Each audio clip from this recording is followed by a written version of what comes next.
नमस्ते पूनम जी। जी, आपका स्वागत करती हूँ मैं अपने चैनल पे शांति वेलनेस सेंटर में। फर्स्ट टाइम मैं आपका वेलकम बहुत बहुत करती हूँ। धन्यवाद। मैं अपने दर्शकों को, अपने व्यूअर्स को बता दूँ, आप क्या मतलब कि क्या थोड़ा-बहुत आपके बारे में जानकारी दे देते हैं। डॉक्टर पवन जरूर। शर्मा द साइकेडेलिक नाम से जाने जाते हैं। बहुत ही प्रसिद्ध मनोवैज्ञानिक हैं और इस समय देहरादून से लाइव हमारे साथ जुड़े हुए हैं। तो जिस किसी को भी अपने मेंटल हेल्थ से रिलेटेड कोई भी डाउट हो, कोई भी क्वेरीज हो, वो हमसे कमेंट के थ्रू लाइव अभी पूछ सकते हैं। आज के सेशन का टॉपिक है my mental health is my responsibility. और क्यों हमें मेंटल हेल्थ के लिए सोचना चाहिए, क्यों सभी लोग फिजिकल हेल्थ के बारे में ज्यादा जुड़े हुए हैं किसी भी तरीके से। बस उनको ये लगता है कि फिजिकल हेल्थ मिल जाए, हमारी सही रहे, फिटनेस सही रहे, तो हम ओवरऑल सही परफॉर्म करेंगे। तो आज मैं अब आपको ये पूरा स्टेज देती हूँ। डॉक्टर पवन शर्मा जी, अब आप अपने बारे में कुछ हमारे दर्शकों को बताइए और इस टॉपिक को थोड़ा-सा डिस्क्राइब कीजिए कि कैसे सभी को अपनी मेंटल हेल्थ के ऊपर काम करना चाहिए और किस तरीके से काम करना चाहिए और क्या-क्या ऐसी थेरेपीज़ हैं जो इसके ऊपर काम कर रही हैं और आप किस तरीके से काम करते हैं मेंटल हेल्थ के ऊपर। और डॉक्टर पवन शर्मा जी फॉरगिवनेस फाउंडेशन सोसाइटी के संस्थापक हैं, फाउंडर हैं और बहुत अच्छे से इनकी सोसाइटी काम कर रही है। देहरादून में काफ़ी लोग इनसे जुड़े हुए हैं और बाकी डिटेल में डॉक्टर पवन शर्मा खुद बताएँगे। तो सर प्लीज़। जी। जी, धन्यवाद पूनम जी। हाँ, आपने बहुत अच्छा मौका दिया है हमें और हम आपको बहुत ज़्यादा एप्रिशिएट करते हैं कि आप इतना अच्छा काम कर रहे हैं। Thank you sir, thank you. आपका जो एरिया है, आपका जो डोमेन है, वाक़ई में ये बहुत ज़्यादा ज़रूरी है क्योंकि हमारे ह्यूमन साइंस में कह लीजिए कि हम लोगों ने सिर्फ़ अपने ब्रेन को ही सबसे ज़्यादा नेग्लेक्ट करके रखा हुआ है। जी सर। क्योंकि हम अपनी कॉस्मेटिक्स ब्यूटी पे बहुत ज़्यादा ध्यान देते हैं, लेकिन जी, हम ये नहीं ध्यान देते हैं कि हमारी खूबसूरती जो इनर आती है, जो हैप्पीनेस है या ग्लो है, वो सब अंदर से आता है, वो बाहर से नहीं आता। बाहर से नहीं आता। तो हम जिस जी, क्योंकि हम दशा में होते हैं, जिस दशाओं में रहेंगे, वो दशा हमारे बाहर झलकती है और हमारी सबसे ज़्यादा हंगर होती है एक अच्छी सकारात्मक मनोदशा में रहना। हम हर वक़्त कोशिश करते हैं कि अपने लिए एक अच्छी स्टेट डेवलप कर लें। जी, चाहे जो हमारा मूवी देखने जाना हो, चाहे दोस्तों के साथ आउटिंग हो, चाहे खेल-कूद हो या इवन नशा तक। कोई भी व्यक्ति अगर कोई काम कर रहा है तो सिर्फ़ इस कोशिश में कि वो एक सकारात्मक और रिसोर्सफुल मनोदशा में रहे। बिल्कुल। तो ये मनोदशा उसको पाने के लिए जो भी कुछ काम करना पड़ता है, उसमें ही वो आती हो जाता है और वो हमेशा चाहता है ये सकारात्मक रहे। जी, और इस सकारात्मक मनोदशा को बनाए रखने के लिए वो ज़्यादा डिपेंड होता है दूसरों के फीडबैक पे। अगर बाहर से कोई कह रहा है कि तुम अच्छे लग रहे हो या ठीक लग रहे हो, तो वो उसको अच्छा बना के रखता है। आप खुद देखिए अगर कोई व्यक्ति बहुत सुखी है या स्वस्थ है, वो कैसा भी कपड़ा पहन ले, वो तब भी सुंदर दिखता है। लगता और है। कई जी, बार ऐसा होता है कि जब हम बहुत ज़्यादा अंदर से दुखी हैं, तो हमें ऊपर से एक अच्छे कपड़े या कॉस्मेटिक्स की ज़रूरत पड़ती है पहनने की। वो हमारा आवरण हो जाता है। लेकिन जी, असली जो सुख है, असली जो स्वास्थ्य है, वो हमारा इनसाइड होता है। इसलिए आप बिल्कुल। देखेंगे कि हमारा जो मेडिकल साइंस है वो ऑलरेडी प्रूव कर चुका है कि हमारी जितनी भी हमारी ऑलमोस्ट ऑल डिजीजेज होती हैं वो साइकोसोमेटिक होती हैं, यानी ब्रेन से अकर होती हैं हमारे थॉट से और हमारे शरीर में बाहर झलकती हैं। जी, तो अगर हम मानसिक तौर पे स्वस्थ हैं, क्योंकि स्वास्थ्य भी एक मानसिक दशा है जी सर। और अगर ये दशा हम प्राप्त कर लेते हैं तो हम ऑलरेडी स्वस्थ हैं और अच्छे हैं। इसके लिए हमें इतनी ज्यादा केमिकल लेने की कोई जरूरत ही नहीं है और हम लोग इतना ज्यादा अनवांटेड केमिकल इंटेक कर रहे हैं जो कि कहीं ना कहीं लंबे समय तक में जाकर के हमें प्रॉब्लम देता है और परेशानियां देता है। जी, और इसके लिए हम हमेशा कोशिश करते हैं कि जो हमारा मानसिक स्वास्थ्य है या खुशी है, ये हमें किसी बाहर के साधनों में मिले। आपको कैसा अजीब लगेगा कि हमें हंसने के लिए भी वीकेंड में कहीं ना कहीं किसी टेलीविजन शो का इंतजार करना पड़ता है बिल्कुल।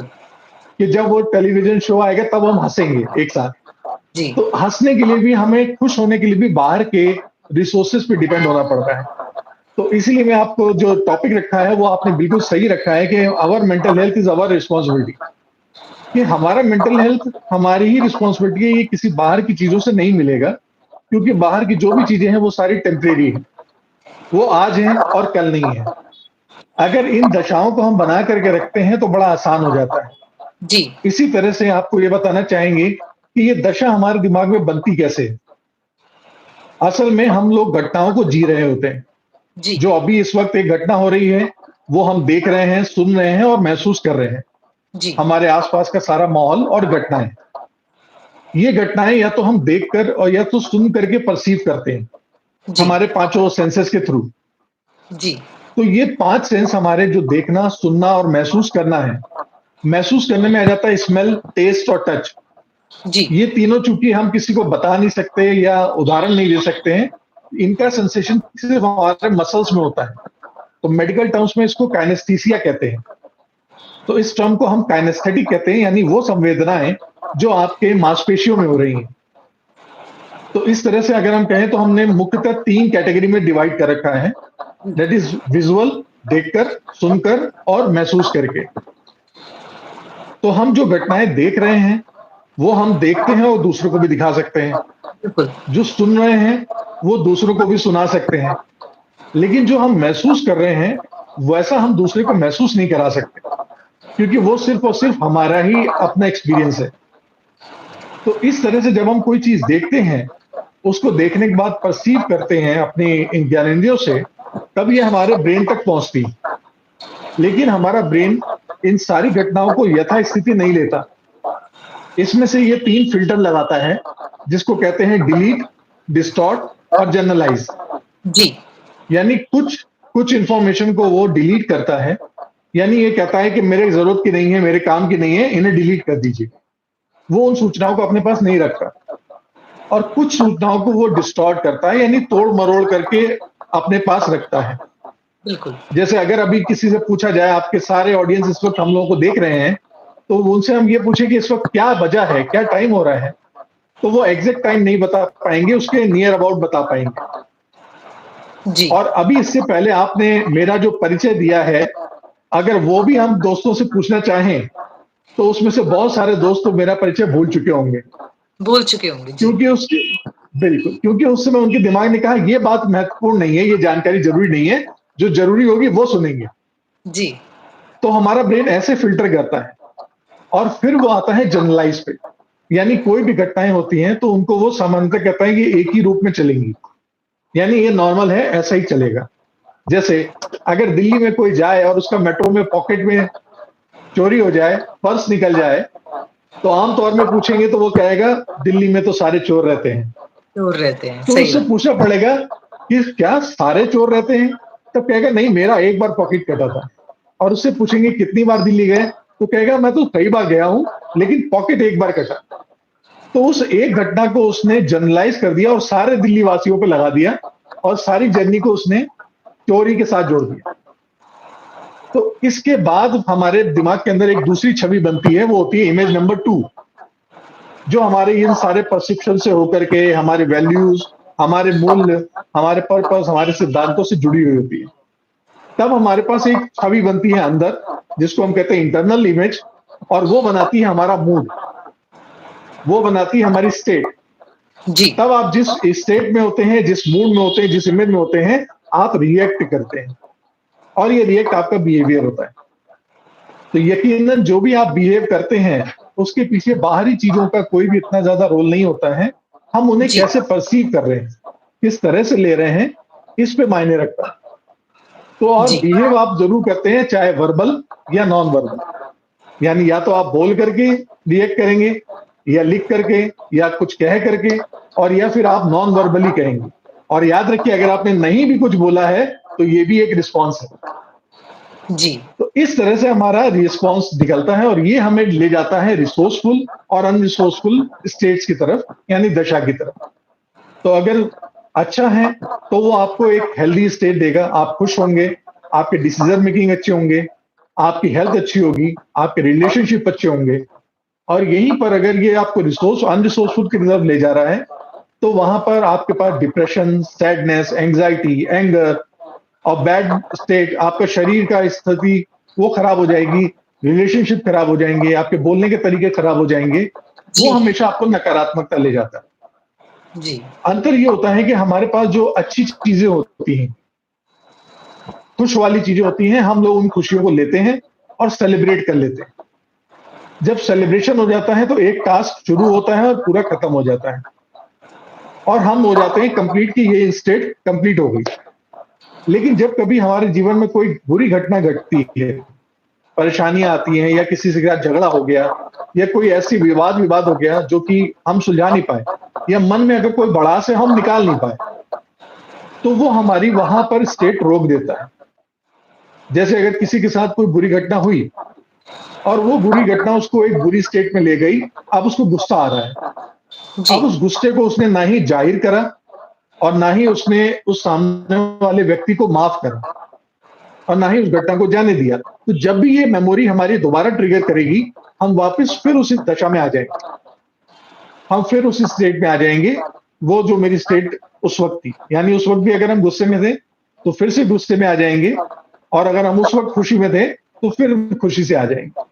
जी, तो ये इतनी आसान सी चीज़ें हैं जो हम लोग अभी तक करते आ रहे हैं और बड़ा ही एक ये कह लीजिए कि दुर्भाग्य है हम लोगों का कि इस ब्रह्मांड की सबसे ज़्यादा शक्तिशाली मशीन, सबसे शक्तिशाली सॉफ्टवेयर जो कि हमारे पास खुद रखा हुआ है, हम उसको नहीं जानते कि ये चलता कैसे है और इसको चलाना कैसे है।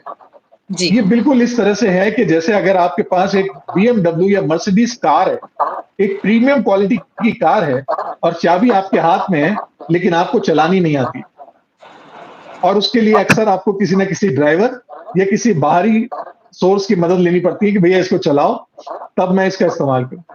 तो इसी जी, तरह से अभी तक हम लोगों के पास जितने भी हमारे डिसीज़न बन रहे हैं, जितने भी हम काम कर रहे हैं, कह लीजिए कि जो हम लाइफ़ जी रहे हैं, ये असल में वो नहीं है जो हम जीना चाहते हैं। ये असल जी, में वो ज़िंदगी है, जो बाहर की चीज़ों से इन्फ्लुएंस होकर के हमें किसी डायरेक्शन में लेके जा रही है और हम हर एक काम किसी न किसी को खुश करने के लिए दे रहे होते हैं। अगर हमने अपनी पढ़ाई करी, तो वो माँ-बाप की खुशी के लिए। अगर हमने अपने सब्जेक्ट चूज़ करे 9th और 10th में आकर के, तो वो किसी दोस्त की खुशी के लिए। उसी तरह से समाज ने कहा, तो हमने नौकरी करना शुरू कर दी। फिर किसी समाज ने ज़ोर दिया, तो हमने शादी कर ली। फिर किसी समाज ने ज़ोर दिया, तो हमने बच्चे भी पैदा कर लिए और फिर समाज ने कुछ ज़ोर दिया, तो फिर हम उनकी जीवन वैसे बनाने लग गए। जी, इसमें हमारा क्या डिसीज़न है? ये कुछ भी नहीं है। तो असल बात ये है कि हम लोग एक्चुअली में एक हिप्नोटिक लाइफ़ जी रहे हैं। एक वो जीवन जो हमारे लिए हमने नहीं चाहा है, किसी और ने चाहा और उन चीज़ों को हम चाहते ये जीते जा रहे हैं और इस वजह से हम हर वक़्त कोशिश करते हैं किसी न किसी को खुश करने की और जब ये खुशियाँ कोई नहीं मिल पाती, किसी और से सिग्निफिकेंट नहीं मिलता, तो फिर हम जाते हैं डिप्रेशन और एंग्ज़ायटी में। इसी वजह से आज हमारे पास डिजिटल में भी यही हो रहा है कि अगर हम कोई फ़ोटो या वीडियो पोस्ट करते हैं, अगर उसपे कभी एक लाइक नहीं आता है या देर हो जाए उस लाइक को आने में भी, तो हमारे साथ वही परेशानी शुरू हो जाती है और दिमाग एंग्ज़ायटी में आता है, क्या हुआ? क्या लोगों ने मेरा तिरस्कार कर दिया है? क्या लोग मुझे पसंद नहीं कर रहे हैं? क्या मेरा करा हुआ ये काम लोगों को अच्छा नहीं लग रहा है? तो ऐसी नकारात्मक भावनाएँ हम लोग तुरंत अपने ऊपर आज़मा लेते हैं और जी उनको हाँ, अपने साथ रख करके आगे बढ़ाते हैं। खुद से ही क्वेश्चन्स करने लगते हैं काफ़ी सारे। खुद से खुद ही पे डाउट क्वेश्चन्स करना शुरू कर देते हैं। नेगेटिव हाँ, एनवायरनमेंट को खुद अडैप्ट कर लेते हैं। जी, तो डॉक्टर शर्मा बिल्कुल। जी प्लीज़ क्योंकि ये हमारा जी, बताइए?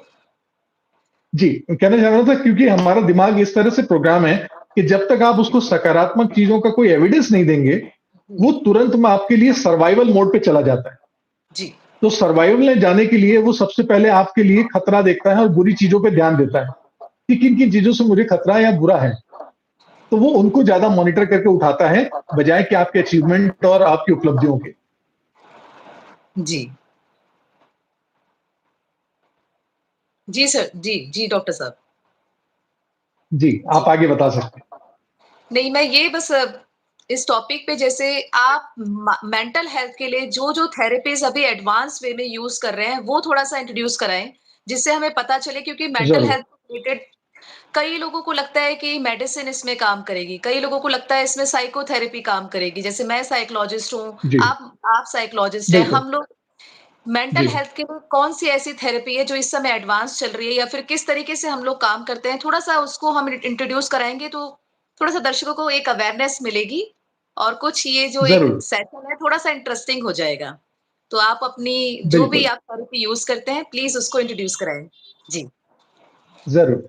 देखिए, सबसे पहली बात तो मैं आपको ये बता दूँ और आपके दोस्तों को बता देता हूँ सबको, कि ये जो दिमाग है और सोच है, ये हमारी अपनी होती है। ये हमारे अंदर से विचार आता है और विचार के बाद फिर हमारी मनोदशाएँ चेंज होती हैं और मेंटल कंडीशन प्रॉब्लम होती है। तो ये पहली बात तो इसमें एक्सटर्नल कोई भी चीज़ काम नहीं करती, अंटिल ओके, अनलेस हम अंदर से उसको रिपेयर नहीं करेंगे। जब भी कभी हम कोई मेडिसिन खाते हैं, तो मेडिसिन आपके लिए सिर्फ़ एक काम करेगी कि आपके सोचने और समझने की शक्ति को न्यूट्रलाइज़ करे। यानी आपका रिस्पॉन्स स्लो कर देगी। ये एक तरह से हमारे रेगुलेटर की तरह से काम करती है कि जिस तरह से आप पेन किलर खाते हैं, तो इसका मतलब ये नहीं है कि वो दर्द, वो चोट ठीक हो गई। वो तब तक आपको सेंस नहीं होता है, तब तक आपको वो पेन पता नहीं चलता बिकॉज़ आपके पास वो न्यूरॉन्स नहीं आ रहे हैं कि यहाँ पे कोई दिक्कत है। जी, इट चोट मीन्स कि वही जो है। जी, जो पेन किलर है डॉक्टर साहब, डॉक्टर पवन, वो हमारे जी, नर्व सिस्टम को भी तो जाके इफ़ेक्ट करती है। तभी सेंसेशन जो यकीनन, हाँ, जो हमारी पेन की सेंसेशन है, वो ब्लॉक हो जाती है, वहीं पे ब्लॉक हो जाती है बिल्कुल, बट उसकी ठीक है, बिल्कुल, उसपे वो वर्क नहीं करती। कोई भी पेन किलर किसी भी डिसीज़ पर वर्क नहीं करती है। वो आपको कुछ नहीं टाइम करती। फॉर अ टाइम बीइंग के लिए आपको सिर्फ़ उस पेन से राहत दिलाती है। जी, बिल्कुल, अब बिल्कुल ये कुछ उस तरह से हो गया जैसे कि यू कैन से कि you can shot a messenger कि एक संदेश लेने आ रहा है और उस संदेश वाहक को ही आपने गोली मार दी कि नहीं मुझे संदेश तुम्हारा नहीं चाहिए। जबकि वो जी, कह रहा है कि इधर खतरा है। तो सेम इसी तरह से अगर आपका मूड खराब हो रहा है या आपको गुस्सा आ रहा है, कोई विचार आपको परेशान कर रहा है तो ये आपका अलार्म है कि मुझे तुरंत अभी इस पे कुछ करना चाहिए। कुछ लोग या तो दवाई खा लेते हैं, कुछ लोग या तो स्मोक कर लेते हैं, कुछ लोग या तो अल्कोहल ले लेते हैं जी, या कोई और ऐसी ड्रग ले लेते हैं जिसकी वजह से वो सिर्फ सोने का कोशिश उनकी पूरी हो जाती है। एक तरह से क्योंकि जब तक आपका ब्रेन अलार्म स्टेज में होता है, वो आपको सोने नहीं देता। वो जी, कहता है पहले इस प्रॉब्लम का सॉल्यूशन बताइए। तो उस सॉल्यूशन के लिए हम लोग क्या करते हैं कि सॉल्यूशन नहीं मिल रहा होता है, तो या तो हम अल्कोहल ले लेते हैं या कोई हम ऐसी पिल्स ले लेते हैं या हम कोई ऐसा इंटेक कर लेते हैं जिसकी वजह से हमारा ब्रेन थोड़ा शांत हो जाता है और हम सो जाते हैं। लेकिन जी, जब हम जागते हैं, तो दोबारा फिर से वही प्रॉब्लम सामने खड़ी हो जाती है। ब्रेन कहता है आप क्या करोगे? तो उसके बाद हम फिर से वही सिचुएशन उठाते हैं, फिर वही एक्टिविटी करते हैं और इस तरह से हम किसी न किसी चीज़ के एडिक्ट हो जाते हैं। और इसमें सिंपल सी बात है कि जब तक उस प्रॉब्लम को आप रेक्टिफाई नहीं करेंगे, एक्नॉलेज नहीं करेंगे, उसको स्वीकारेंगे नहीं, तब तक नहीं काम होगा बिकॉज़ हम लोग सबसे पहले ये मानते हैं कि ऐसा कुछ हमारे साथ हो ही नहीं सकता। अगर हमारी लाइफ में कुछ बुरा होता है, कोई बुरा इंसिडेंट होता है जिसकी वजह से हमें प्रॉब्लम आ रही है, सच एज़ एग्ज़ाम में फेल हो गए या रिलेशनशिप टूट गया, ब्रेकअप हो गया या नौकरी से निकाल दिए गए या इंटरव्यू में सिलेक्शन नहीं हुए, तो हम अपने आप को ये मान लेते हैं कि ऐसा हमारे साथ तो कभी हो ही नहीं सकता। और जब तक हम ये नहीं मानते हैं कि हमारे साथ ऐसा हुआ है, तब तक हम सॉल्यूशन पे बात ही नहीं करते। क्योंकि हम ये मानते हैं कि ये मेरे साथ नहीं हुआ, तो ये प्रॉब्लम हमारे लिए इतनी बड़ी हो गई। और इसलिए हम उस सैडनेस को कंटीन्यूअस अपना एसेट बना लेते हैं और हर समय अपने चेहरे पे आगे लगा के चलते हैं और ये सैडनेस हमें फिर ले जाती है डिप्रेशन की स्टेट और फिर वो हमारा कैरेक्टर ही बन जाता है। क्योंकि हम कहीं न कहीं उसमें से एक सेकेंडरी गेन ढूँढते हैं और वो सेकेंडरी गेन होता है हमारा किसी और से अपने लिए सिम्पैथी लेना। जी। कि सामने वाला जब ये बोल देता है कि सच में तुमने बहुत मेहनत करी थी, चलो काम नहीं हुआ। तो कहता है चलो बहुत बढ़िया तुमने मुझे तो सही ठहराया, लेकिन गलती मेरी नहीं थी। तो इस वजह से हम कई बार इन इमोशंस को लेके चलते हैं। कभी-कभी हम साइकोलॉजिस्ट के पास जाते हैं तो वहाँ पर हिप्नोथेरेपी भी होती है, साइकोथेरेपी होती है जहाँ पे काउंसलिंग ज़रूरी होती है।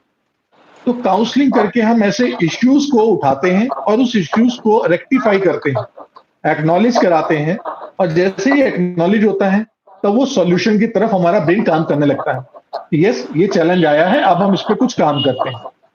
तो हमारे ब्रेन के पास विज़डम है, वो सब सॉल्यूशन जानता है, लेकिन हम उसको उस तरफ रोकते हैं, हम उस तरफ बात नहीं करते। इसी तरह से काउंसलिंग थेरेपी होती है, इसी तरह से हिप्नोथेरेपी होती है, इसी तरह से ग्रुप में भी होती है काउंसलिंग, कि ग्रुप एक्टिविटीज़ होती हैं और इसमें बहुत ज़्यादा एडवांस टूल आया है that is NLP. NLP okay, कहलाता है न्यूरो लिंग्विस्टिक प्रोग्रामिंग। ये एक ऐसा टूल होता है जिससे आप अपने ब्रेन की लैंग्वेज को प्रोग्राम कर सकते हैं। जैसे यदि मैं आपसे कहता हूं बोनजो, तो आपके बहुत सारे ऑडियंस में से अभी ये सोच रहे होंगे ये बोनजो है क्या चीज? और मैं उसके आगे भी कह सकता हूं बोनजो तो खोमोसावा, लेकिन मेरे पास कोई जवाब नहीं आएगा क्योंकि मैंने आपसे फ्रेंच भाषा में बोला है हेलो हाउ आर यू। जी, क्योंकि ये आपकी भाषा में मैंने नमस्ते और कैसे हो या हेलो हाउ आर यू नहीं पूछा, मैंने एक फ्रेंच भाषा में पूछा। तो फ्रेंच भाषा जिनको आती है वो तो मुझे रिस्पॉन्स कर सकते हैं, लेकिन फ्रेंच भाषा जिनको नहीं आती, वो अभी तक एक्सेलमेटरी लेके बैठे होंगे, इन्होंने क्या कहा? ये क्या तो कहा? असल में क्या हुआ, हाँ, असल में मैंने उनकी भाषा में उनसे बात ही नहीं करी। तो जी, ऐसे ही हमारा ब्रेन, जैसा हमने आपको बताया कि हमारे ब्रेन की लैंग्वेज है, वो हर चीज़ को परसीव करता है। देखकर, सुनकर, महसूस करके, छू करके, टेस्ट करके या स्मेल करके। और इनको अगर हम 3 कैटेगरी को सबमर्ज करते हैं, तो वो आती है जी, देखना, सुनना और महसूस करना। जैसा मैंने आपको पहले एग्जांपल में बताया, वीडियो, ऑडियो और काइनेस्थेटिक। तो इसमें हम कह सकते हैं कि हमारी ब्रेन की लैंग्वेज है VAK। अगर कोई भी चीज़ इन वीडियो, ऑडियो और काइनेस्थेटिक फॉर्म से बाहर होगी, तो हमारा ब्रेन उसे परसीव नहीं करेगा। ये बिल्कुल इस तरह से हो सकता है, अगर मैं आपसे कहूँ, क्या आप उनको जानते हैं जिनका ये है? इनके मालिक से जाके कह दीजिए इनका वो खो गया जिनका ये है। जी। क्या कोई समझ सका होगा कि मैंने क्या कहा? नहीं, बिल्कुल नहीं, थोड़ा-सा क्या और आप अपने माइंड को प्रेशराइज़ कर रहे होंगे जो भी व्यूअर्स देख रहे हैं कि क्या बोला जा रहा है बीच-बीच में। जी, जी, बल्कि मैं उनकी मदद के लिए एक बार फिर से दोबारा दोहराता हूँ कि क्या आप उनको जानते हैं जिनका ये है? इनके मालिक से जाकर कह दीजिए इनका वो खो गया जिनका ये है। जी। बिल्कुल, आप तो पहेलियों में तो ये बात हो गई फिर तो सर। फिर तो जो भी असल में दर्शक होंगे वो सोच रहे होंगे कि कौन-सी पहेली है, किसको जाके कहना है, क्या कहना है? कहना क्या बिल्कुल। है ना? बात है क्या? आखिर किसके बारे में क्या? और यहीं पर अगर मैं आपके पास कोई चीज़ दिखा के बोलूँ कि क्या आप उनको जानते हैं जिनका ये है? जी, इनके मालिक से जाके कह दीजिए, इनका वो खो गया जिनका ये है। जी। एट लीस्ट अब आपको कोई चीज़ दिखी और दिखी तो ये भी पता चला कि अब मुझे किसके पास जाना है और क्या बोलना है। क्या बोलना है? सही बात है। इससे पहले आपके पास कोई एविडेंस नहीं आ रहा था। तो जी, आपका ब्रेन कह रहा था ये इंक्वायरी मुझे नहीं चाहिए, ये मैसेज जी, नहीं चाहिए। तो जी। अभी तक हम लोग ऐसे ही अनक्लियर इंफॉर्मेशन समाज से ले रहे हैं। यदि मैं अभी आपके सामने दोस्तों से बात करूँ और उनसे कहता हूँ 2 और 2, तो अगला वर्ड उन सब के दिमाग में आ रहा होगा 4। 4 लेकिन किसी ने ये नहीं पूछने की कोशिश करी कि 2 और 2 आगे क्या बताना चाह रहे हैं। जी। लेकिन ये ऑटोमेटिकली आंसर है, क्योंकि हमें ऐसा पढ़ाया गया है और ऐसा पढ़ाया ही बताया गया है। जी। जिस तरीके से और ऐसे फीडिंग ही प्रोग्रामिंग, जी। हाँ, यही प्रोग्रामिंग की बात है, जो फीडिंग आप कह रहे हैं, प्रोग्रामिंग ये इस तरह से प्रोग्रामिंग हुई है हमारी। और इस प्रोग्रामिंग की वजह से ही हम इस तरह के रिस्पॉन्सेज़ लगातार देते आ रहे हैं। देते रहते हैं। हाँ, बचपन से अगर आप ऐसा करते आ रहे हैं, तो इसमें आपकी गलती नहीं है कि आपको जिस तरह से प्रोग्राम करा गया है। लेकिन एज़ एन एडल्ट 100% आपकी रिस्पॉन्सिबिलिटी है कि आप उस प्रोग्रामिंग को चेंज करें। क्योंकि उस प्रोग्रामिंग में बहुत सारी ऐसी चीज़ें हैं जो आपके सपोर्ट में नहीं है। जी। जो आपको सपोर्ट नहीं करती हैं, तो उनको बदलें, उनको चैलेंज करें, क्योंकि हर चीज़ आपके लिए नहीं है। जैसे आपको एक बहुत पुरानी कहावत है जो बोली जाती है कि no pain no gain. No pain no gain. और जी, ये हम लोग हर कोई सुनते हैं और हमेशा कनेक्ट करते हैं, नो पेन नो गेन, यानी अगर कुछ गेन करना है तो पेन लेना ही पड़ेगा। जी, अब ये प्रोग्रामिंग हमारे पास चली आ रही है और अगर ऐसे में अगर किसी को कुछ गेन हो जाए, तो वो आदमी डाउट करता है और उसका ब्रेन डाउट करता है, गेन तो हो गया, पेन कहाँ है? तो पेन कहाँ आएगा, कब आएगा, कैसे आएगा? यानी अब वो उस चीज़ को सेलिब्रेट ना करके वरी में चला गया और चिंता में चला गया। जी। असल में ये जो टैगलाइन थी, वो टैगलाइन थी सिर्फ जिम जाने वाले लोगों के लिए। ओके। और जिम के में जो बॉडी बिल्डिंग करते थे, उनके लिए ही ये लाइन सूट बैठती है कि जहाँ-जहाँ मसल में पेन हो रहा है, दैट मीन्स वहाँ पर आपकी एक्सरसाइज़ेज़ काम कर रही हैं। जी, तो ये कहलाता था नो पेन नो गेन, यानी अगर आपको पेन नहीं हो रहा किसी मसल में, तो आपका वो मसल गेन नहीं कर रहा है। It should be paining. और वो चीज़ हम लोगों ने उठा करके जिम से उठा करके अपने आम जीवन में लगा दी और हर तरफ लगा दी। यानी अगर हम कुछ भी जीवन में पा पा रहे हैं, तो उसके पीछे कोई ना कोई संघर्ष होना चाहिए और जी, कठिन होना चाहिए। जी, सफलता क्या संघर्ष के बगैर नहीं मिल सकती? बिल्कुल मिल सकती है। लेकिन अब हमने जब सफलता मिलने भी लगती है, तो हम उसमें संघर्ष ढूँढते हैं कि बिना जी, संघर्ष की सफलता कैसे? इसका मतलब अभी सफलता नहीं है। तो इन जी, प्रोग्रामिंग्स को अब हमें एज़ एन एडल्ट चेंज करना होता है और ये चेंज आप तब कर सकते हैं जब आप अपने पर्पस को जान लें, समझ लें, अपनी आइडेंटिटी को समझ लें, आपके वैल्यूज़ क्या हैं, आपके बिलीफ क्या हैं। जब इन पे आप काम करेंगे, तो नो डाउट आपके लाइफ में जो भी प्रॉब्लम आती है वो ज्यादातर 3 कैटेगरी में आती है। एक आती है कैपेबिलिटी, एक बिहेवियर से जुड़ी हुई और एक एनवायरनमेंट से जुड़ी हुई। जी, आप इसके बाहर की कोई और भी प्रॉब्लम नहीं बता सकते। अगर आप इसके बाहर की कोई भी प्रॉब्लम चुनना चाहें तो एक बार आजमा के देख लीजिए। आपके जीवन में जो भी समस्याएँ होंगी, वो इन 3 कैटेगरी में ही होंगी। यानी वो जी, एनवायरनमेंट से जुड़ी होगी, वो बिहेवियर से जुड़ी होगी या वो आपकी कैपेबिलिटी से जुड़ी होगी। जी, और ये 3 चीज़ें आपका रिएक्टिव ज़ोन है। ये असल में प्रॉब्लम नहीं है। बिहेवियर आ रहा है आपके आइडेंटिटी और बिलीफ और वैल्यू की वजह से। जी, आज अगर मैं आपसे कहूँ कि आपने एक बहुत बड़ा अच्छा काम किया है कि आप लोगों की मेंटल हेल्थ के लिए अवेयर कर रहे हैं, उनको एक्टिविटी बना रहे हैं और उनके साथ ये सारा ज्ञान साझा कर रहे हैं। तो ये क्यों कर रहे हैं? ये बिहेवियर आपके पास कैसे आया? और ये जी, कैपेबिलिटी आपके अंदर कैसे आई? और अगर आपके पास वो एनवायरनमेंट भी नहीं मिल रहा था, तो आपने एनवायरनमेंट क्रिएट कर दिया। बिकॉज़ आप एक आइडेंटिटी के साथ रखते हैं कि मैं साइकोलॉजिस्ट हूँ और मैं लोगों के मानसिक स्वास्थ्य के लिए काम कर रहा हूँ। जी, और उसके साथ में उस आइडेंटिटी पे आपका बिलीफ है, यानी आपके विश्वास भी उसको सपोर्ट करते हैं और आपके वैल्यू यानी मूल्य, वो भी आपको सपोर्ट कर रहे हैं। तब आपने इतना सारा टाइम भी निकाला और इतने सारे अरेंजमेंट्स करे और आज आपने इतनी सारी इंफॉर्मेशन लोगों के पास तक पहुँचाने का ज़िम्मेदारी उठाई। जी सर। तो आपका बिहेवियर, एनवायरनमेंट और कैपेबिलिटी आपने अपने अकॉर्डिंग चेंज कर लिया। तो सिर्फ इतनी सी बात है कि हमारे पास सबसे ज़्यादा दिक्कत यहाँ है कि हमें अपनी आइडेंटिटी ही नहीं पता। हम दूसरों की आइडेंटिटी को लेकर के जी रहे हैं और वो आइडेंटिटी भी ऐसी है जो हमें कभी किसी एक घटना से मिल गई। जैसे कभी अगर हमें किसी को देखा और हम उसको कहते हैं, ये व्यक्ति बहुत गुस्सैल है।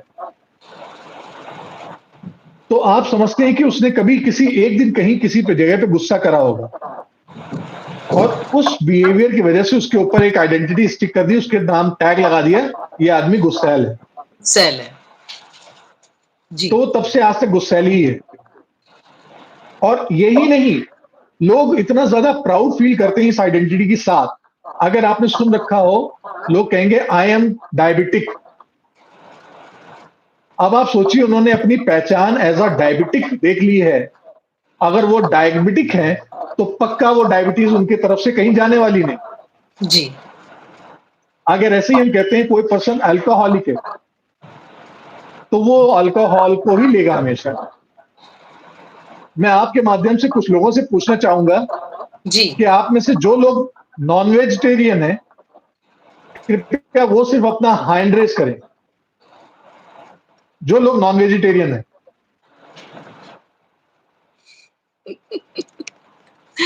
वो थोड़ा-सा ट्विस्ट आ जाएगा। ठीक है जी, ना? अब मैं पूछता हूँ कि कितने लोग वेजिटेरियन हैं? वो ज़रा अपना हैंड रेज़ करिए। क्योंकि लाइव तो आप सेशन यहाँ इसमें पे है ना? जी, थोड़ा-सा यही है कि इस सेशन में अभी हम कुछ और टॉपिक ऐड करते हैं, जैसे इससे रेलेवेंस एनएलपी, क्योंकि मैं अपने दर्शकों को बता दूँ कि डॉक्टर पवन शर्मा जी ने एक बहुत ही एडवांस टेक्निक आप सभी को इंट्रोड्यूस कराई है, जो हम लोग मेंटल हेल्थ जी, के ऊपर काम करते हैं, एनएलपी, जिसे न्यूरो लिंग्विस्टिक प्रोग्राम कहते हैं।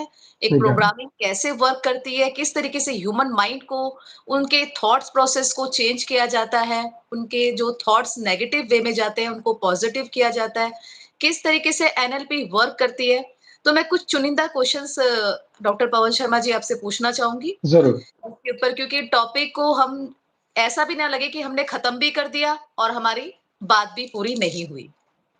जी, ज़रूर। तो थोड़ा-सा कुछ क्वेश्चंस के ऊपर चलते हैं। मैं माफ़ी चाहूँगी मैंने बीच में आपको डिस्टर्ब कर दिया, क्योंकि जो भी दर्शक हमारे से जुड़े हैं उनको लगना चाहिए कि एनएलपी क्या है? एनएलपी अभी तक हमने सुना बिल्कुल, ही था, क्योंकि कई लोग जो भी साइकोलॉजिस्ट हैं, काफ़ी सारे ऐसे जो बड़े ही मनोवैज्ञानिक हैं, जैसे आप हैं इस समय, तो वो जी, अपने टाइटल के आगे, अपने नेम के आगे एड्रेस करते हैं कि हम एनएलपी सर्टिफाइड हैं या फिर एनएलपी प्रैक्टिशनर हैं या फिर एक्सपर्ट हैं। जिस तरीके से बिल्कुल, ग्रेडिंग सिस्टम भी दी गई है कि एनएलपी लेवल 1, लेवल 2, लेवल 3, तो ये क्या सारे कंफ्यूजिंग है, किस तरीके से ज़रूर, काम करते हैं, वो सब थोड़ा-सा क्वेश्चंस के थ्रू आपसे मैं पूछना चाहूँगी।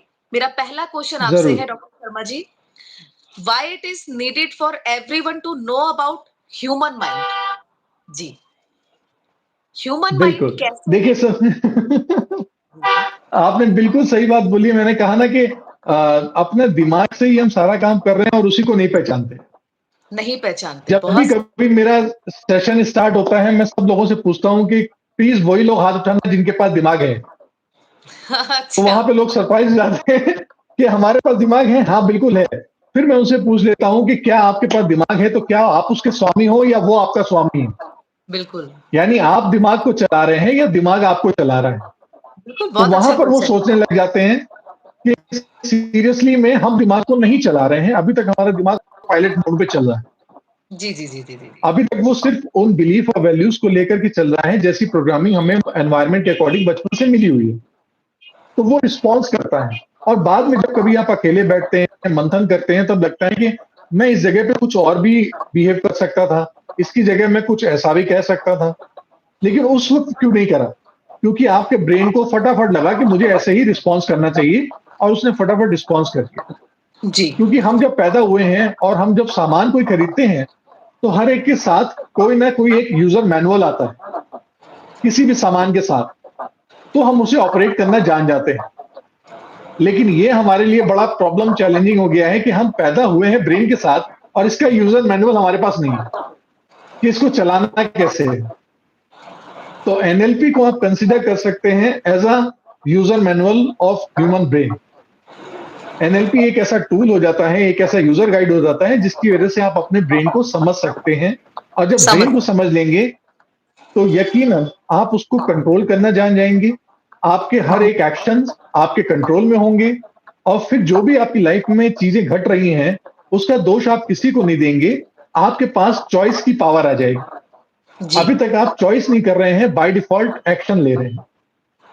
तो जी, ह्यूमन ब्रेन को जानना इसलिए ज़रूरी है कि जब आप जान जाएँगे, तो आप अपनी लाइफ को अपने अकॉर्डिंग चलाना शुरू कर देंगे और उसका यूज़र मैनुअल आपके लिए है एनएलपी। जी, जी। तो डॉक्टर पवन शर्मा जी कैसे हाउ एनएलपी वर्क्स मतलब कि काम कैसे करती है ये? एनएलपी एनएलपी कैसे किस जी। तरीके से काम करती है? आप प्लीज़ ये बताएँ ज़रूर। ज़रूर। देखिए, जो भी चीज़ें आप काम करते हैं, वो हमेशा एक प्रोग्रामिंग की तरह से हो रही हैं। ठीक है। जैसे आपके जी, लैपटॉप हैं, मोबाइल हैं या इवन हम जो हैं, वो हमें प्रोग्रामिंग के तरीके से ही हम रिस्पॉन्स कर रहे हैं। हम उस जी, प्रोग्रामिंग की वजह से ही हर चीज़ को अच्छा या बुरा मानते हैं और ये प्रोग्रामिंग अभी तक हमने सेल्फ नहीं करी है, अभी तक हमें एक्सटर्नल चीज़ों से मिली है। चाहे ठीक वो है। हमारा होम एनवायरनमेंट हो, चाहे जी, पैरेंटल हो, चाहे वो एजुकेशन हो, चाहे वो सोसाइटी हो, चाहे वो जिस समाज में आप रहते हो या इवन किसी कंट्री में आप रहते हो। तो ये सारी प्रोग्रामिंग आपको एक्सटर्नल जगह से मिल रही है। लेकिन ओके। आपको इसका रीज़न नहीं पता है कि इसका काम कैसे होना है और क्या होना है। एनएलपी जी, आपके लिए ये काम करती है कि वो सारे बिलीफ पैटर्न, वो सारी प्रोग्रामिंग को वो फ़िल्टर करती है और उसके बाद आपको बताती है कि आपके लिए प्रोग्रामिंग कैसी है और आपको कौन-सी प्रोग्रामिंग को किस तरह से फ़िल्टर करके लेना चाहिए। और अगर जी, जो गलत है प्रोग्रामिंग, तो उसको वो रिजेक्ट कर देगी। ये बिल्कुल इस ओके। तरह से हो जाता है जैसे आप कभी एक ऐप चलाते हैं अपने मोबाइल में या कंप्यूटर में या लैपटॉप में, अगर आप उसकी पर्टिकुलर कमांड के अगेंस्ट कोई रिस्पॉन्स डालते हैं, तो वो तुरंत डिनाई कर देता है कि ये कमांड मैं एक्सेप्ट नहीं कर नहीं एक्सेप्ट करता। लेकिन अभी तक हमारा ब्रेन ओपन पड़ा हुआ है, उसमें कोई भी फ़िल्टर नहीं लगे हैं, उसमें कोई प्रोग्रामिंग नहीं है। वो सीधा ये कहता है जो भी कुछ है देते जाओ, देते जाओ, देते जाओ, देते जाओ और वो अनडाउटली अपने पास स्टोर करता है। और वो वेरी गुड। स्टोर करते-करते वो सारी ऐसी चीज़ें हैं जो कि हम लोगों के पास स्टोर होती हैं और आगे के जो डिसीज़न होते हैं लाइफ़ के आप, वो सारे उन एक्सपीरियंसेस के बेस पे लेते हैं, जी, जो आपके पास पड़ी हुई हैं। तो बेहतर जी, होगा कि उन सारी बिलीफ को, सारे लर्निंग्स को चैलेंज करा जाए और आगे बढ़ा जाए। और जी, लर्निंग का सबसे पहला मेथड यही होता है, लर्न, अनलर्न, देन रीलर्न। तो आपने बचपन में जो चीज़ें पढ़ी, नो डाउट अच्छी बात पढ़ी, लेकिन अगर आपके वो जीवन में काम नहीं आ रही है, तो प्लीज़ उन्हें अनलर्न करें, ताकि वो आपके लिए कहीं रिस्ट्रिक्शंस ना बने, आपको कहीं रोके नहीं। देन फिर रीलर्न करें नई चीज़ें, जो आपको नया एग्ज़ैक्टली। रिसोर्सफुल बनाए और आगे बढ़ाए। तो एनएलपी इस चीज़ में हेल्प करती है। ओके, तो ये बहुत अच्छी जानकारी दी है डॉक्टर पवन शर्मा जी ने हमें एनएलपी क्या होती है, किस तरीके से काम करती है, किस तरीके से हमारे माइंड को प्रोग्राम करती है।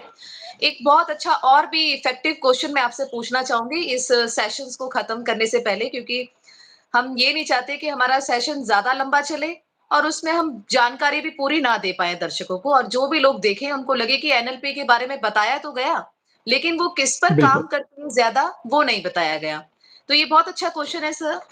How can NLP help in dealing with depression, anxiety, OCD, OCD obsessive compulsive disorder, trauma, any kind of trauma, कोई भी trauma हो, PTSD, फोबिया, एक्सेट्रा, कैसे इस इन डिसऑर्डर्स पर एनएलपी किस तरीके से काम करती है? प्लीज डॉक्टर पवन शर्मा ये बताएं। ज़रूर। देखिए, ये सारी चीज़ें जो आपने नाम बोले हैं, ये सारे हमारे रिफ्लेक्शन हैं। ये हमारे बिहेवियर हैं और इन बिहेवियर्स को डायग्नोज़ कर के एक नाम दे दिया गया है, that is depression, this is anxiety, this is PTSD and this is OCD. OCD, ये हमारे बिहेवियर हैं, जो हम बिहेवियर। बार-बार बिहेव करते हैं। लेकिन ये जी, बिहेवियर आ कहाँ से रहे हैं? ये बिहेवियर यकीनन हमारे किसी थॉट से आ रहे हैं। जी, अगर हम किसी भी चीज़ को लेकर के दुखी हैं, तो वो एक सैडनेस है। लेकिन अगर जी, हमारा मन दुखी है और वो मन दुखी हमारा कई दिन तक चला हुआ है, तो वो डिप्रेशन कहलाता है। आखिर मन है क्या?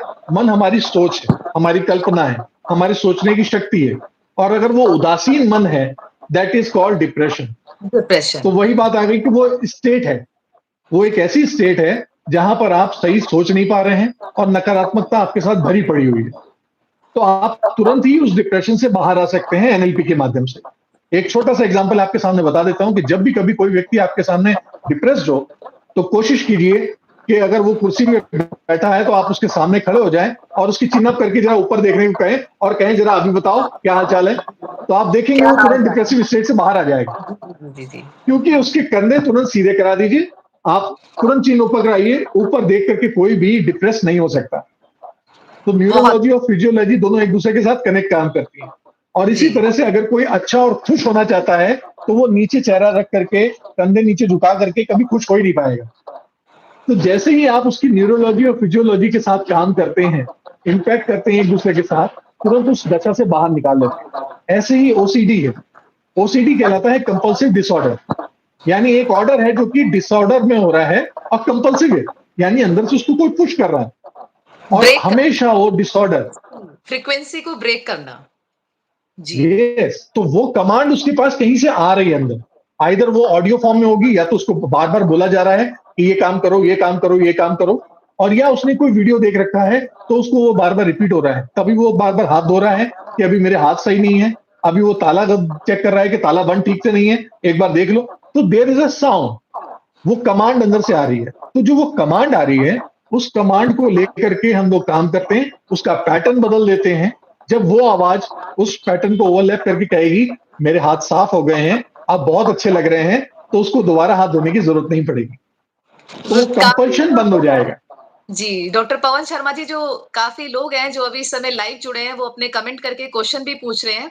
क्योंकि हो सकता है वो ज़रूर। एनएलपी को ऐसा ना माने कि कोई मशीन है जो हमारे दिमाग में फीड करते हैं या फिर ऐड करी जाती है या फिर इंसर्ट करके घुमाया जाता है। ज़रूर। क्योंकि बहुत से लोग, जब मैं एक सेशन ले रही थी तो एनएलपी के ऊपर ऐसी ही बात चल रही थी। बहुत अच्छा केस आया था एक, एंग्जायटी जी, के ऊपर केस आया था। कभी भी एंग्जायटिक पैनिक डिसऑर्डर हो जाता था, उसको इतना गुस्सा होता था कि बिल्कुल, वो उसके हाथ पे कुछ भी चीज़ें आती थी, वो किसी भी चीज़ को फेंक के मारता था, जो भी मेरा सब्जेक्ट था। बिल्कुल, अब उनको लगा, बिल्कुल। जब हम एनएलपी के बारे में इंट्रोड्यूस कराते हैं, तो उनको लगता है कि हमारे माइंड में कहीं कोई ये मशीन तो नहीं डालने वाले, कोई ऐसी कोई चिप तो प्रोग्रामिंग नहीं लगा तो नहीं रहे। इंसर्ट करेंगे। चलो मेडिसिन तो नहीं देंगे, जी, तो कहीं कोई ऐसी मशीन तो नहीं है जो ये लोग इंसर्ट करेंगे, क्योंकि लोगों के अंदर ना पहले से ही काफ़ी सारे क्वेश्चन्स अपने आप ही डेवलप होने लग जाते हैं। तो ये बिल्कुल। आपने बहुत अच्छी बात कही थी कि हम उनके थॉट प्रोसेस को चेंज कर देते हैं। जिस थॉट कमांड प्रोसेस को चेंज को करते हैं। जी, जिस कमांड में ओसीडी का पर्सन अपने आप को लेता है कि नहीं, नहीं, मेरे हाथ गंदे हैं, मुझे वॉश करना है, मुझे वॉश करना है, या बिल्कुल, फिर सीज़नल बिल्कुल। डिसऑर्डर्स जैसे सीज़नल डिप्रेशन आ जाता है कि जैसे जी, विंटर का बिल्कुल, सीज़न आया, तो मेरे माइंड में लगता है कि मैं थोड़ा-सा डिप्रेसिव हूँ। हम क्या बिल्कुल, करते हैं, ड्यूरिंग सेशंस हम सिर्फ प्रोग्रामिंग को चेंज कर देते हैं, उनके थॉट प्रोसेस को चेंज करते हैं। तो इस तरीके से जो भी बिल्कुल। व्यूअर्स यहाँ पे बने हुए हैं, वो ये ना समझे कि किसी मशीन को हम लोग ऐड करते हैं या फिर उनके अंदर, उनके ब्रेन के देखिए, अंदर जी। इंसर्ट करते हैं। तो डॉक्टर पवन शर्मा प्रोग्रामिंग जी से मतलब है थॉट जी, प्रोग्रामिंग से मतलब है थॉट प्रोसेस को चेंज करना, थॉट बिलीफ प्रोसेस पैटर्न को बदलना। जी, बदलना। हाँ, बिलीफ पैटर्न्स को चेंज करना। यानी जी, जब आप चेंज कर देते हैं उन बिलीफ पैटर्न्स को, तो आपकी सोच भी बदल जाती है और आपके काम भी बदल जाते हैं, आपके डिसीजन लेने के तरीके भी बदल जाते हैं। जी, तो एनएलपी पे हम इन पे काम करते हैं। जी। एक और बहुत अच्छा क्वेश्चन है sir doctor Pawan Sharma ji, is NLP an effective way to breaking bad habits and addiction? क्या हमारी जो बुरी आदतें हैं और जो एडिक्शन है, क्योंकि देखिए एडिक्शन सबका पार्ट ऑफ लाइफ है। अब कुछ लोग अपने इंटरेस्ट के बिल्कुल। लिए करते हैं, कुछ लोग ओकेजनली जी। करते हैं और कुछ लोग डेली भी करते हैं। इसको मैं ये नहीं कहूंगी कि नहीं करना चाहिए, लेकिन अगर वो बिल्कुल। फ्रीक्वेंट वे में किसी का एडिक्शन बन गया है, बार बार कोई किसी चीज को एक लत के फॉर्म में कर रहा है, वो उसकी बुरी आदत बन गई है, तो क्या उसके ऊपर एनएलपी इफेक्टिव है? किस तरीके से बिल्कुल काम है। करती है? ये बताएं प्लीज। ज़रूर।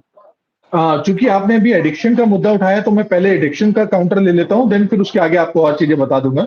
अगर आप जी, देखते हैं एडिक्शन से जुड़ी हुई कोई भी चीज़, अगर हम कॉमन उठाना चाहें सिगरेट, अगर सिगरेट ही उठाएँ तो उसके हर एक डब्बे पे आधे से ज़्यादा तस्वीर में लिखा होता है कि ये स्वास्थ्य के लिए हानिकारक है और सबको पता है सबको पता और है। वो अवेयर भी करते हैं। लेकिन ये बार-बार देखने के बावजूद जो भी उसको इनटेक करता है, उसके पास सबसे पहला इम्प्रिंट पड़ा है, यार कश लगाओ तो दिमाग बहुत तेज़ काम करता है।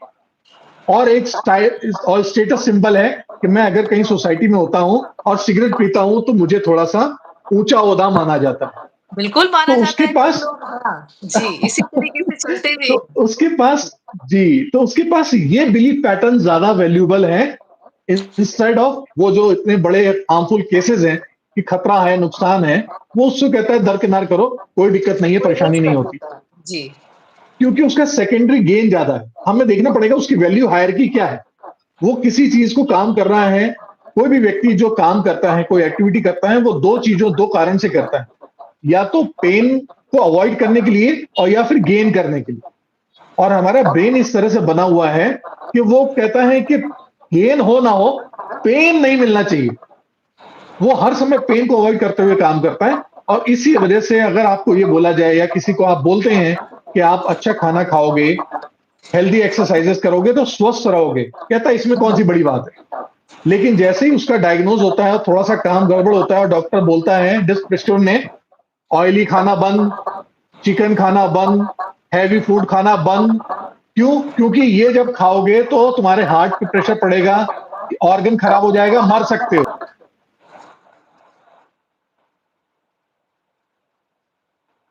जी, लगता है नेटवर्क इश्यू आ गया है। जी, खतरे से बचने के लिए काम करते हैं। जी, हम कुछ गेन करने से ज्यादा पेन को अवॉइड करने के लिए काम करते हैं। तो ऐसे ही अल्कोहल जो भी चीज ले रहा है या एडिक्शन कर रहा है, वो उस स्ट्रेस, उस परेशानी, उस कह लीजिए है ना लैकनेस और कंफ्यूजन को हटाने के लिए कर रहा है ताकि इससे उसको एक सेकेंडरी गेन मिले जी, और वो खुश हो जाए और कहे कि वाह मैंने कुछ अचीव कर लिया। बिल्कुल। तो बहुत इफ़ेक्टिव जानकारी जी, आपने एनएलपी के ऊपर दी है doctor Pawan Sharma ji. 43 thank minutes you. हमारे हो चुके हैं, सेशन ज़्यादा लंबा चल रहा है। थोड़ा-सा क्वेश्चन्स उठा जी, लेते हैं क्योंकि मुझे लगता है कि दर्शकों को हमने एनएलपी क्या है, किस तरीके से वर्क करती है, किस तरीके से अपनी प्रोग्रामिंग करती है, किस तरीके से थॉट प्रोसेस को चेंज करती है और किस तरीके से आजकल एडवांस वे में काम कर रही है, वो सब हमने बता दिया है। बहुत अच्छे से बताया है आपने। बिल्कुल। एक मतलब कि क्वेश्चन ये है कि ग्रेट आर्टिस्ट इनका नाम हमें पता नहीं, ये पूछ रहे हैं कि क्या साइकोलॉजी कॉन्शियस माइंड और सबकॉन्शियस माइंड को एक ही मानती है? क्वेश्चन तो बहुत अच्छा है बट आप इसका जवाब दें तो ज़्यादा अच्छा रहेगा। जी, देखिए ऑटोमेटिकली हमारा जो ब्रेन है, हमारा माइंड है, वो एक ही है। लेकिन उसके पार्ट हैं अलग-अलग। जैसे आपका मकान, घर एक ही है, लेकिन उसमें बेडरूम, ड्राइंग रूम, किचन ये अलग-अलग जगह पार्ट हैं और हर एक पार्ट का अलग-अलग वैल्यू है, अलग-अलग इस्तेमाल है। इसी तरह से हमारे ब्रेन के अलग-अलग सेक्शंस हैं, उनका अलग-अलग काम है। हाँ, उसमें सबकॉन्शियस पार्ट कुछ ज़्यादा है, जो स्टोरेज है पूरा और कॉन्शियस पार्ट आपका एक मेन गेट की तरह है, चेक पोस्ट की तरह कि किसको अंदर आने देना है, किसको नहीं आने देना है। जी, तो इसी तरह से अगर आप कॉन्शियस ब्रेन के साथ काम करते हैं, तो आपके साथ ये होता है कि अभी के डिसीजन लेने पड़ते हैं। लेकिन सबकॉन्शियस आपकी लर्निंग है, यानी पूरा प्रोग्रामिंग है। तो ये अलग-अलग 2 ब्रेन नहीं है, 2 माइंड नहीं है, ये यस, पार्ट है। एग्ज़ैक्टली, ठीक है। जी, आप उसके फंक्शंस हैं अलग-अलग, यानी जिस समय आप किचन में काम करते हैं, उस समय आपका बेडरूम काम नहीं कर रहा होता है। उस जिस समय आप बेडरूम काम कर रहा होता है, उस समय आपका ड्राइंग रूम काम नहीं कर रहा होता है। जिस समय आपका बाथरूम काम कर रहा है, उस समय आपका अदर स्टोरेज काम नहीं करेगा। जी, तो आप किस जगह पे काम कर रहे हैं, ब्रेन का वो पार्ट उस समय काम करता है और एक्टिव होकर के आपके लिए डिसीजन देता है। जी, मैं आपके साथ एक्चुअली इतनी बढ़िया बातें हो रही हैं, तो मैं चाहता हूँ कि आपके ऑडियंस को एनएलपी का एक छोटा-सा टूल यहीं पे वो एग्ज़ाम्पल देखेंगे, तो उनको बड़ा मज़ा आ जाएगा और वो जी, समझ जी, सकेंगे एनएलपी क्या कर सकती है। जी, आप लोगों के पास कोई भी बुरा इंसिडेंट होगा ज़रूर और किसी पर्सन ने आपको कुछ ना कुछ बुरा रियलाइज़ कराया होगा या बात बोली भी होगी। अगर आप उसको इमेजिन कर सकते हैं, तो प्लीज़ अभी इमेजिन कर लीजिए। और जब आपने इमेजिन कर लिया है, तो अगर वो कोई भी बात बोल रहा है, तो वो आप देख लीजिए कि आपके फेवरेट कार्टून कैरेक्टर के मुँह की आवाज़ से निकल रही है। अच्छा, वो जी, उस लैंग्वेज में आ रही है और अब उस पर्सन के देखिए ऊपर खरगोश के जैसे कान बड़े लंबे हो रहे हैं, अच्छा, उसकी नाक पिनोकियो जैसी हो गई है ओके, और अब वो जो भी बात बोल रहा है, वो सेम वही कार्टून कैरेक्टर की आवाज़ आ रही है, चाहे वो मिकी हो, चाहे डोनाल्ड डक हो या आपका कोई भी फेवरेट कार्टून कैरेक्टर। अब आप देखेंगे कि जो एक्टिविटी, जो इवेंट, जो बातें आपको दुःख दे रही थी या खराब कर रही थी, अब वो आपके चेहरे पे स्माइल ला रही हैं।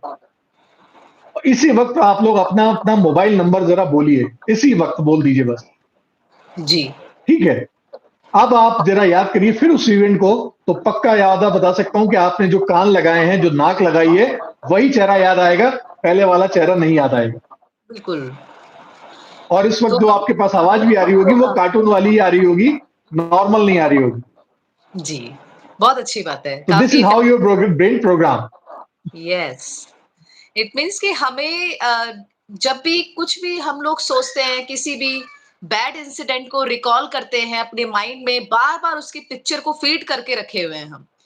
जब हम इफेक्टिव वे में उसके ऊपर काम करते हैं, अपने ब्रेन को कमांड देते हैं, जैसे बहुत ही अच्छा क्वेश्चंस पूछा है कि ये सबकॉन्शियस और कॉन्शियस माइंड एक ही होता है। नो, इट्स नॉट जी, ए मानना एक अलग बात होती है। These are the parts of our brain, conscious, subconscious and super बिल्कुल। कॉन्शियस। येस, अगर किसी भी टॉपिक पे हम काम करें, तो थ्योरेटिकल तो बहुत सारा लेसन बन जाएगा, बहुत सारी बहुत लंबी सारा चौड़ा है। जी, टॉपिक। हम अगर प्रैक्टिकल बात करें कि किस तरीके से हम इनके ऊपर काम करते हैं, हमारा ब्रेन काम करता है, प्रोग्राम करता है, कमांड लेता है, अपनी मेमोरी को फीड करता है। ये सारे बिल्कुल। टूल्स बहुत अच्छे हैं, बहुत इफेक्टिव हैं कि किसी भी याद को इस तरीके से याद करो कि उसके ऊपर कुछ अच्छा हो। अगर किसी भी बैड अच्छा वाले जी, मेमोरीज को हम उसके गलत इंसिडेंट को बार-बार याद करेंगे तो हम अपनी बॉडी को इफेक्ट करते हैं।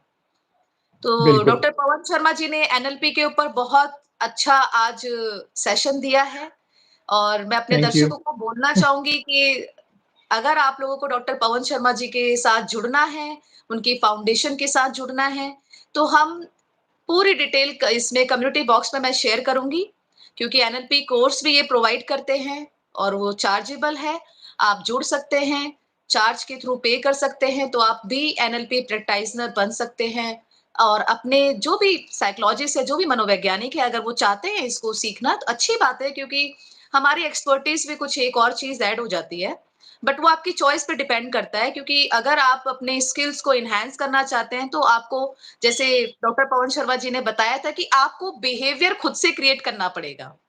जी, बिल्कुल, हम तभी किसी काम को कर पाएँगे जब पहले हम उस चीज़ को खुद क्रिएट करेंगे, उसको इमेजिन करेंगे, विजुअलाइज़ करेंगे। जी, जब हम किसी चीज़ को विजुअलाइज़ करते हैं तो हमारा जो एक पाथ डायरेक्शन होता है वो अपने आप ही काम करने लग जाता है, प्रोग्राम करने लगता है और गाड़ी चलने लगती है। फिर वो राइट लेफ्ट नहीं देखती, फिर वो उस पर काम करती है। तो अच्छा रहा जी, आपके साथ इस तरीके से जुड़ना और आगे भी फिर से हम शुक्रिया। सेशन करेंगे। किसी को भी ज़रूर, कोई भी डिसऑर्डर, हमने जितने भी डिसऑर्डर यहाँ पे अभी बताए थे, depression, anxiety, OCD, PTSD, trauma, grief, कोई भी ऐसे डिसऑर्डर के ऊपर कोई भी जानकारी चाहिए या फिर कोई ऐसा विचार है जो आपको परेशान करता है या फिर कोई ऐसी बात है जो आपको इरिटेट करती है और आप उससे बाहर नहीं निकल पा रहे हैं, तो आप हमसे जुड़ सकते हैं, सेशन ले सकते हैं और संपर्क कर सकते हैं। आपको पूरी साइकोथेरेपी साइको एनालिसिस सब कुछ प्रोवाइड कराया जाएगा और आपकी हेल्प की जाएगी। तो मेंटल हेल्थ के ऊपर काम करना ज़रूरी है और अपनी मेंटल हेल्थ आपकी खुद की रिस्पॉन्सिबिलिटी बनती है। कोई और आपके लिए काम नहीं करेगा, कोई आपको रसगुल्ले नहीं खिलाएगा, बिल्कुल, कोई आपको चाट पकौड़े नहीं खिलाएगा, कोई आपको गोलगप्पे खिलाने नहीं ले जाएगा। आपको खुद काम करना है। अगर आपको मॉल जाना है, विंडो शॉपिंग करनी अलग होती है और कुछ पैसा खर्च करके काम करना अलग होता है। दोनों में बहुत डिफरेंस है। तो डॉक्टर पवन शर्मा जी, इस सेशन को एंड करते हैं। आपसे वापस से फिर किसी दिन जुड़ेंगे। अगर कोई और बात आप बताना चाहते हैं, कुछ ऐसी बात रह गई है तो प्लीज़ आप कर सकते हैं। मैं इस सेशन को अब यहीं पे समाप्त कर रही हूँ और आपसे वापस से ज़रूर। जुड़ेंगे। सभी दर्शक खुश रहें, स्वस्थ रहें और हैप्पी रहें और फिर कभी किसी भी टॉपिक पे अगर आपको ऐसा ही लाइव सेशन चाहिए, वीक में 1 लाइव सेशन ज़रूर होता है। आप अपनी कोई भी और टॉपिक शेयर कर सकते हैं, हम उसके ऊपर बात करेंगे। तो thank you so much. Thank you doctor पवन शर्मा जी। नमस्कार। बहुत-बहुत धन्यवाद साहब। नमस्ते। जी।